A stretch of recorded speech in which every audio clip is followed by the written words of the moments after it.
하나님의 말씀 봅니다. 신명기 5장 16절입니다. 신명기 5장 16절 한 절만 우리 같이 읽도록 하겠습니다. 신명기 5장 16절 같이 읽겠습니다. 너는 내 하나님 여호와께서 명령한 대로 내 부모를 공경하라. 그리하면 내 하나님 여호와가 내게 준 땅에서 내 생명이 길고 복을 누리리라. 아멘. 흔히 효도하면 유교를 생각하고 공자 선생님을 생각을 합니다. 조상 제사 때문에 그런 것 같은데 살아생전에 효도해야지 죽은 다음에 열심을 내면 뭐합니까? 알고 보면 기독교야말로 효의 종교예요. 성경 안에 효도에 관한 하나님의 말씀이 가득 채워져 있어요. 오늘 본문에서 보면 10계명 중에 제5계명으로 효도계명입니다. 모세가 하나님께 받던 증거한 말씀입니다. 어버이날의 유래를 따져봐도 동일한 사실을 확인할 수가 있어요. 세계 여러 나라들도 날짜는 달라도 어버이날과 아버지날을 지키고 있습니다. 어머니날은 미국에서 시작이 되었어요. 1908년 미국 매사추세츠의 올림턴 감리교회에서 시작이 되었습니다. 여교사 에너 자비스가 시작을 했는데 그녀의 어머니는 평소 제5계명을 많이 강조했습니다. 그것을 기억하고 어머니가 돌아가신 후에 초도 예배 때 식장을 카네이션으로 장식을 했는데 그때 많은 사람들이 크게 감동을 받았어요. 얼마 후 5월 둘째 주일에는 백화점왕 오너메이커가 어머니날 행사를 성대하게 치렀어요. 참석한 어머니들에게 카네이션을 달아드리고 선물도 증정했습니다. 그때부터 교회에서 정기적으로 어머니날을 지키게 된 것입니다. 이게 확산이 되어서 국가적으로 1914년 윌슨 대통령이 기념일로 제정을 하고 공포를 했어요. 매월 5월 둘째 주일을 어머니날로 지키게 됐는데 그로부터 10년 후에 매년 6월 셋째 주일을 아버지날로 지키게 했습니다. 우리나라의 어버이날도 비슷한 과정을 거쳤어요. 1930년 청주 제1교회에서 선교사들의 영향을 받아 5월 둘째 주일을 어머니날로 지키게 했습니다. 국가적으로는 이승만 대통령이 1956년 5월 둘째 주일이었던 5월 8일을 어머니날로 제정을 했습니다. 그러다가 아버지가 소유된다 해서 1973년 어버이날로 바꾸게 된 것입니다. 여러분, 설명을 들으니까 어떻습니까? 기독교가 효도의 원조라는 사실을 우리는 수긍할 수가 있어요. 그리스도인은 마땅히 부모를 공경하는 효자가 되어야 됩니다. 물론 완벽할 수는 없습니다. 송구스럽지만 적어도 삶의 기본 자세는 효자의 모습이 되어야 한다라는 것입니다. 만일 어떤 사람이 스스로 그리스도인이라 자처하면서도 부모 공경의 자세가 없다면 그 신앙의 진정성을 의심해 볼 수도 있어요. 그러니까 하나님을 경외하는 신앙과 부모를 공경하는 삶은 동전의 양념처럼 뗄래야 뗄 수가 없는 관계다라는 말씀이죠. 그런데 국가 기념일로 지키는데 교회에서 한 번 더 어버이날로 지키는 이유가 무엇입니까? 다른 교의 절기와 비슷한 취지입니다. 신앙을 점검해보고 새롭게 다지자는 기회를 갖고자 하는 거예요. 예를 들어서 부활주일은 부활신앙을 점검하고 다시 부활신앙으로 재무장함으로 인해서 평소에도 부활신앙으로 살아가자는 거예요. 감사주일입니다. 감사신앙을 점검해보고 부족한 것을 회개함으로 평소에도 감사의 신앙으로 살아가자는 거예요. 그러므로 어버이 주일을 하루짜리 행사로 지나지 말고 신앙으로 재무장하자라는 말씀입니다. 그래서 평소에도 하나님 경외하는 신앙과 더불어 효도의 신앙으로 하나님도 부모님도 기쁘게 함으로 성경이 보증하는 복된 인생을 살아가는 여러분들이 되기를 주님의 이름으로 축원합니다. 오늘 본문은 10계명 중에 제5계명입니다. 그 내용은 단순히 부모 공경하고 효도하라 이렇게 이해만 해서는 안 돼요. 그 뿌리를 정확하게 확인해 볼 필요가 있습니다. 너는 내 하나님 여호와께서 명령한 대로 내 부모를 공경하라. 내 부모를 공경하라는 말씀 앞에 뭐라고 했죠? 내 하나님 여호와께서 명령한 대로라는 말씀이에요. 그러니까 제5계명 부모 공경은 인간 사회에서 강조하는 인륜의 수준이 아니라는 거예요. 하나님은 나를 창조하신 창조주요, 더 나아가서 나를 죄와 사망의 권세에서 구속하신 구속의 주님이라고 하는 사실을 우리가 분명히 알아야 된다는 거예요. 앞에서 부모 공경의 자세가 없으면 참 신앙이 아니라라고 말씀한 그대로예요. 간단히 정리하면 부모 공경은 하나님 경외의 구체적인 증거라는 사실이에요. 성경은 누누이 신앙과 행위의 일치를 강조하고 있습니다. 야고보 2장 26절에 보면 영혼 없는 몸이 죽은 것 같이 행함이 없는 믿음은 죽은 것이라 라고 말씀하셨어요. 믿음으로 구원받는 게 맞지만 그 믿음이 참 신앙이라면 반드시 그에 따른 실천이 있어야 된다라는 말씀이죠. 요한일서 4장 20절에 보면 누구든지 하나님을 사랑하노라 하고 그 형제를 미워하면 이는 거짓말하는 자니 보는 바 그 형제를 사랑하지 않은 자는 보지 못하는 바 하나님을 사랑할 수 없느니라. 우리가 이 계명을 주께 받았나니 하나님을 사랑하는 자는 또한 그 형제를 사랑할지니라 라고 말씀하셔요. 하나님은 육안으로 볼 수 없어요. 그런 하나님을 경유한다니 사랑한다는 이 말은 쉽게 할 수 있습니다. 하지만 육안에 보이는 사람을 사랑하지 아니하면 금세 들통이 나요.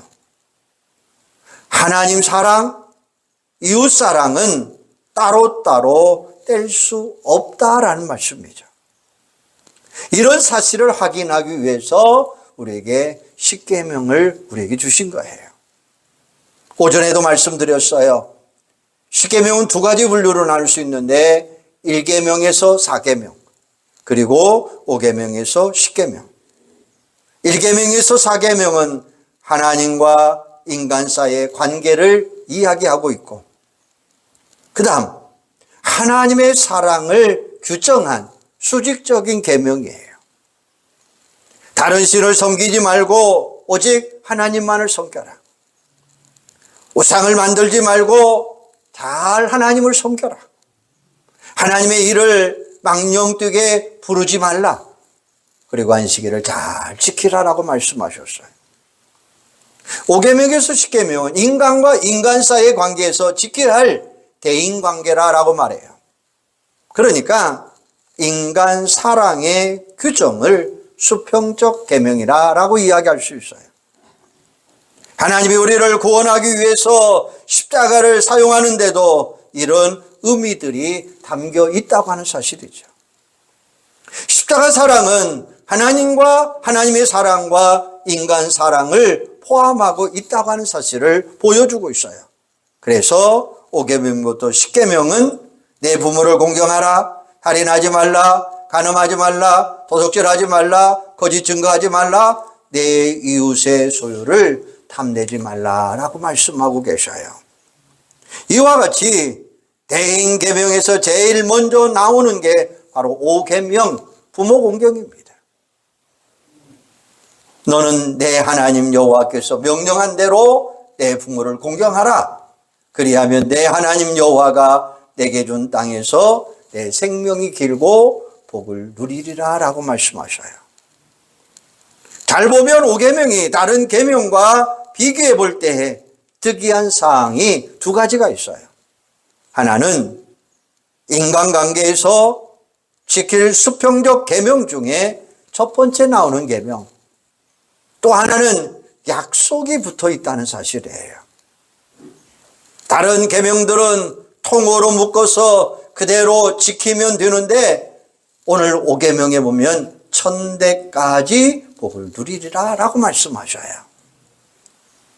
신명기 5장 10절에 보니까 나를 사랑하고 내 계명을 지키는 자에게는 천대까지 은혜를 베풀어 주리라 라고 말씀하셔요.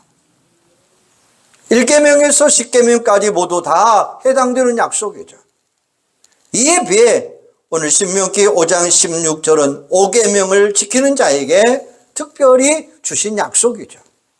그래서 사도 바울은 이를 가르쳐서 약속 있는 첫 계명이라 라고 말씀하고 계시는 거예요.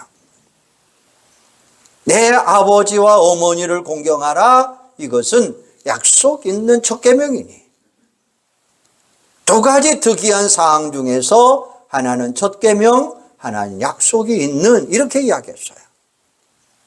첫 계명이라고 하는 이야기는 제일 먼저 나오는 것도 중요합니다.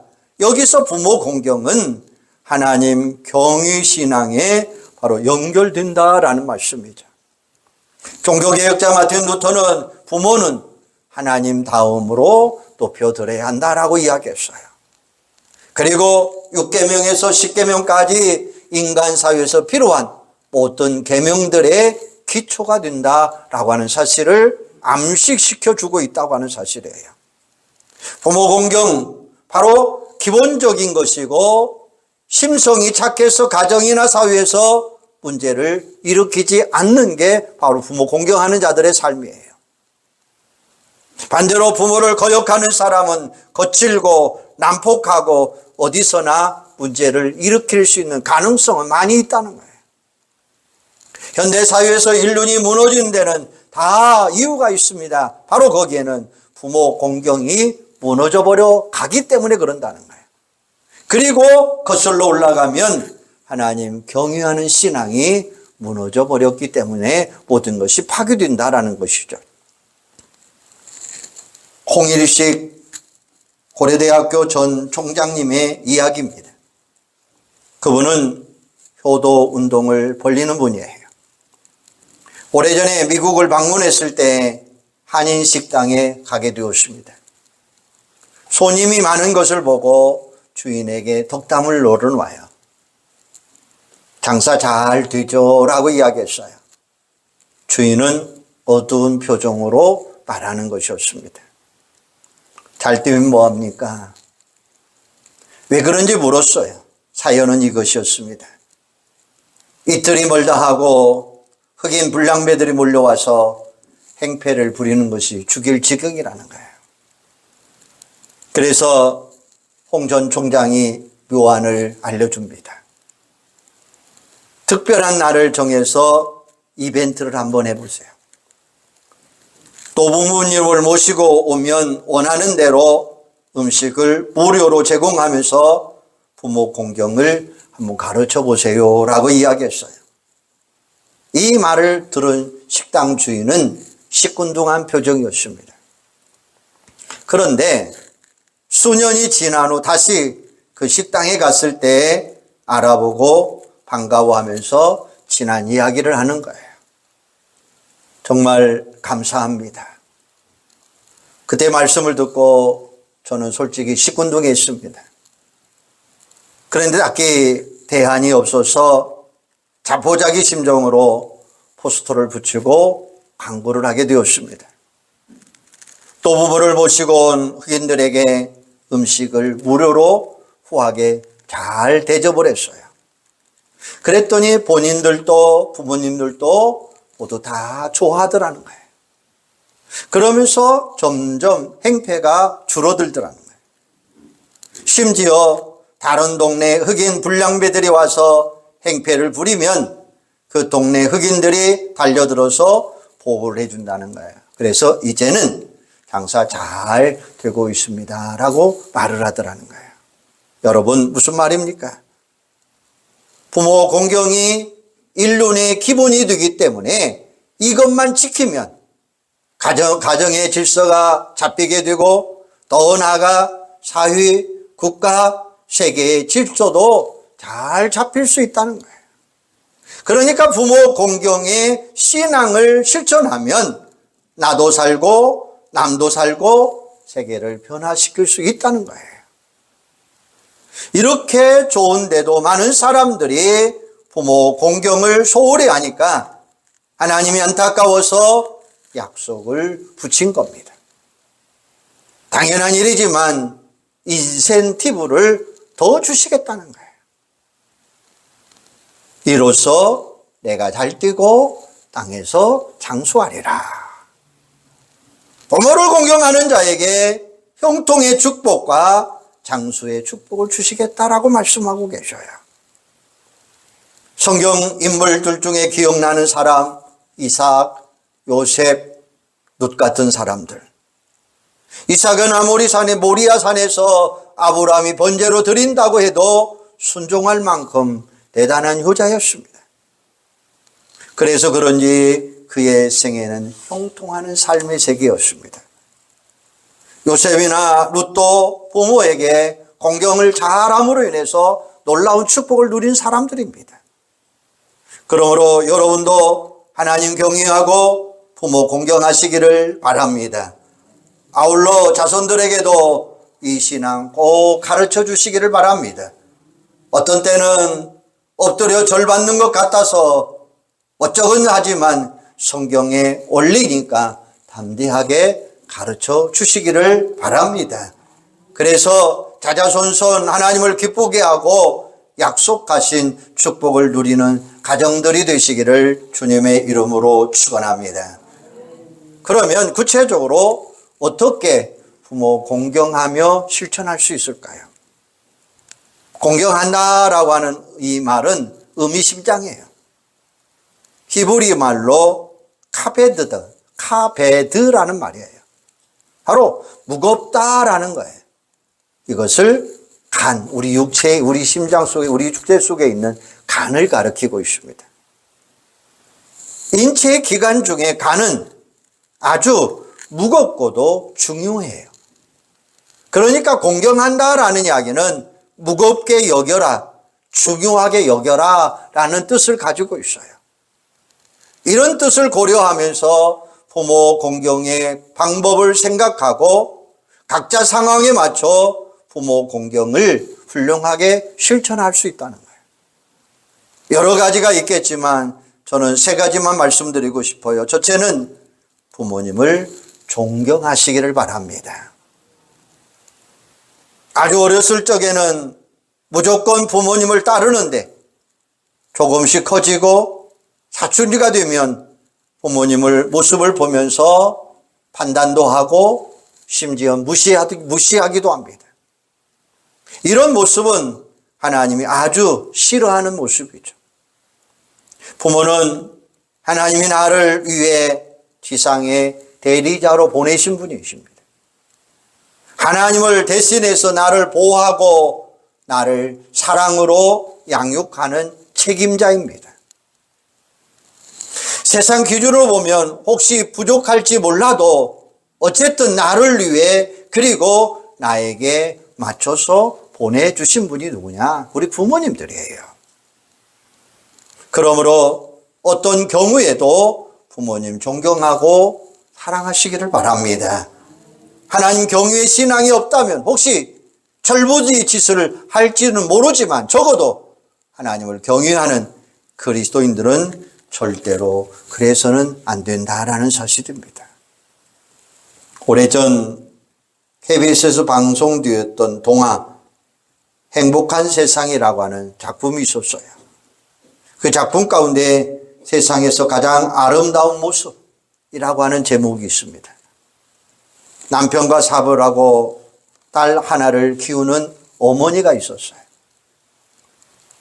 작은 분식점을 하며 어렵게 살아가지만 딸을 위해서 최선을 다했어요. 딸이 고등학생이 됐는데 미술이 소질이 있고 미대에 가겠다고 함으로 인해서 늘 학원비가 걱정입니다. 먹고 싶지만 차마 입이 안 떨어져서 미술 학원을 보내게 되었어요.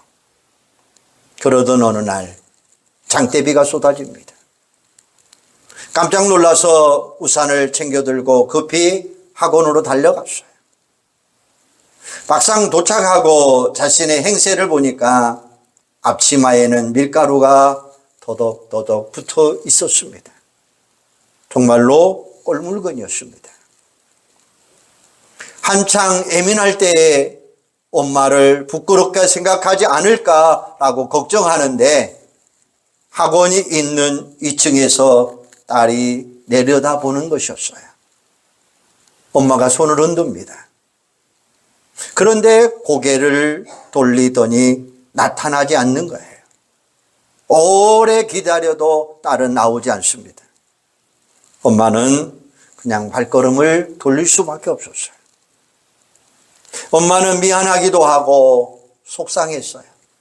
그렇지만 하는 수 없이 학원을 떠나야만 됐습니다. 한 달 후에 학원에서 연락이 왔어요.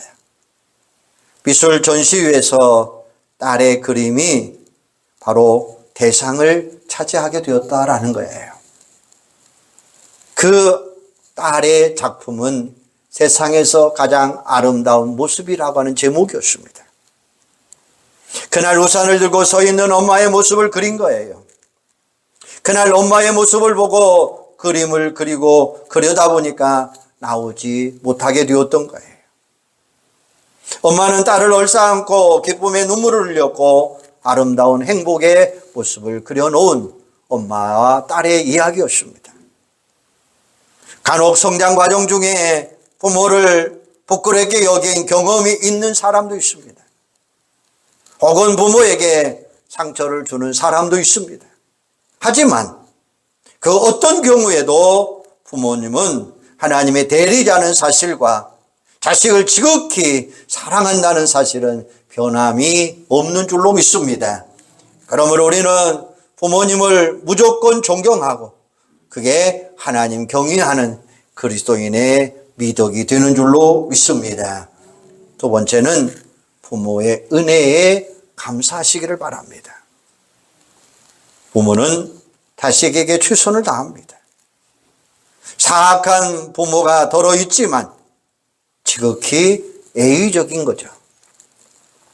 자신은 힘들어도 자식을 먹여주고 입혀주고 공부시키기 위해서 희생하는 부모님. 아무리 부자라도 부모님의 고생에는 다 면이 있다는 거예요. 가난하면 더욱 그렇습니다. 어느 때는 문득 이런 생각도 해봅니다. 내가 성장해서 부모에게서 독립할 때까지 먹는 게 얼마가 될까? 입는 게 얼마나 될까? 공부하는 게 얼마나 될까? 이런저런 것들을 따져보면 아무리 소박하게 자랐어도 엄청나게 나를 위해서 투자했다고 하는 사실이죠. 그에 비하면 우리가 자녀로서 부모에게 해드리는 것은 얼마나 많느냐라는 것이죠. 이런 말이 있습니다. 내리사랑은 있어도 치사랑은 없다라는 말이죠. 우리가 자식에게 하는 것은 엄청납니다. 그에 비해 부모에게 하는 것은 아무것도 아니더라라는 거예요. 한 번은 운전하면서 라디오를 듣는데 이런 사연이 소개되었습니다. 아버지가 있었는데 딸이 취직해서 월급을 받았다며 롯데월드 타워 123층 전망대 입장권 선물로 받았다는 거예요. 아버지가 구경을 하다가 옛 추억이 떠올라 너무나 감격스러워서 그 이야기를 써서 딸에게 보냈어요. 딸은 그 이야기를 읽고 감격했고 그 사연을 방송국에 보냈는데 그 이야기가 소개된 거예요. 아버지가 25년 전 화물트럭 기사로 일할 때 짬이 나서 아내와 두 아이를 데리고 63층 빌딩을 구경 갔습니다. 그런데 전망대 입장권이 너무나 비싸서 밖에만 구경하고 돌아서고 말았어요. 먹을거리, 구경거리가 많았지만 다 지나칠 수밖에 없었어요. 그때를 생각해 보면 아이들에게 너무나 미안했어요.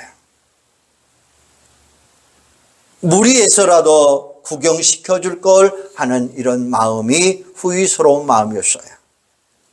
그런데 딸이 잘 자라서 아빠에게 123층 전망대 입장권을 선물해 주다니 이렇게 호사를 누리며 되느냐고 이름을 지었다고 하는 이야기였습니다. 사랑하는 여러분, 이게 진짜 부모와 자식 관계가 아니겠습니까? 부디 여러분의 가정도 이런 아름다운 모습을 닮아가는 가정들이 되시기를 바랍니다. 세 번째는 신앙으로 부모를 잘 섬기시기를 바랍니다. 처음 신앙을 할 때는 미처 몰랐어요. 그런데 신앙이 성숙하고 자라나면 자라날수록 오래 살면 오래 살수록 깨달은 바가 뭐냐. 뭐니 해도 세상 사람들은 돈이라고 하지만 우리 믿음의 사람들에게는 신앙이 최고인 줄로 믿습니다. 정말 그래요. 세상에서 성공하고 많은 소유를 가진들 인생 사는 게 다 거기서 거기입니다. 세상 모든 것을 가졌어도 신앙이 없으면 비참한 줄로 알아야 돼요. 예수 믿고 죄와 사망에서 구원받고 천국 영생을 얻지 못하면 무슨 소용이 있겠느냐라는 거예요. 예수님이 말씀합니다. 마태복음 16장 26절 사람이 만일 온 천하를 얻고도 제 목숨을 잃으면 무엇이 유익하리요? 사람이 무엇을 주고 제 목숨과 바꾸겠느냐라고 말씀하셔요. 예수님은 또 어리석은 부자의 비유를 우리에게 말씀하셨어요. 어느 부자가 대농이었는데 추수를 많이 하고 좋아하며 노후를 즐기자라고 독백을 합니다. 그에게 하나님이 이렇게 말합니다. 누가복음 12장 20절에 보면 하나님은 이르시되 어리석은 자여 오늘 밤에 내 영혼을 도로 찾으리니 그러면 내 준비한 것이 누구의 것이 되겠느냐 하셨으니 라고 말씀하셔요. 그러니까 신앙이 최고라라는 말씀이에요. 나중에 임종시에 남은 것은 오직 한 가지 믿음뿐인 줄로 믿으시기를 바랍니다. 세 가지를 풀어서 말할 수도 있어요. 그것만 갖고 천국에 들어갈 수 있다는 거예요. 믿음으로 구원받는 영생, 믿음으로 사랑했던 추억, 그리고 믿음으로 사명에 헌신한 흔적밖에 천국 갈 수 없다고 하는 사실이에요. 혹시 여러분의 부모님이 아직도 불신자이십니까? 그러면 어떻게 해서든지 복음을 전해서 부모님이 꼭 예수 믿고 구원받고 천국 갈 수 있도록 해드리시기를 바랍니다. 그렇게 해드린 자식은 저는 최고의 효자라고 칭찬하고 싶어요. 감사하게도 여러분의 부모님은 신앙이 좋으십니까? 그렇다면 부모님의 신앙을 본받아 열심히 신앙생활 하시기를 바랍니다. 그러면 부모님이 최고로 기뻐하실 거예요. 무엇보다도 무엇을 해드리는 것과 비교되지 않을 정도로 귀한 것이 뭐냐? 바로 신앙생활이다 라고 하는 사실이에요. 오늘 어버이 주일은 하루짜리가 아니에요. 평생입니다. 평소에 잘못한 것은 회개하고 앞으로는 정말 잘 해드릴 수 있는 결단이 있기를 바랍니다. 아무쪼록 오늘 말씀을 우리 마음판에 새기고 하나님 경외하며 부모 공경하시기를 바랍니다. 그리고 자손들에게 부모 공경의 신앙을 꼭 전수해 주시기를 바랍니다. 그래서 자자손손 하나님의 축복을 누리고 승리하는 여러분들이 되시기를 주님의 이름으로 축원합니다. 기도하겠습니다. 하나님, 은혜와 사랑을 감사합니다. 우리 온 성도들이 부모 공경의 방법을 통해서 정말로 실천함으로 인해서 부모님을 존경하게 하시고 부모의 은혜에 감사하게 하시고 부모의 신앙을 잘 본받아서 신앙으로 부모를 잘 섬길 수 있는 저희들이 되도록 주여 도와 주시옵소서. 아버지 하나님, 정말로 최고의 축복이, 최고의 효자가 부모님을 신앙생활하도록 만드는 것입니다. 부모님이 최고의 기뻐하는 것, 바로 우리가 부모를 잘 공경하고 예수 잘 믿고 하나님의 나라를 소유할 수 있는 그런 축복의 역사가 있게 하여 주시옵소서. 그래서 자자손손 하나님의 축복을 누리며 승리하며 하나님께 영광 돌리는 우리 복된 가정들로 하나님 함께하여 주시옵소서. 예수님의 이름으로 기도하옵나이다. 아멘.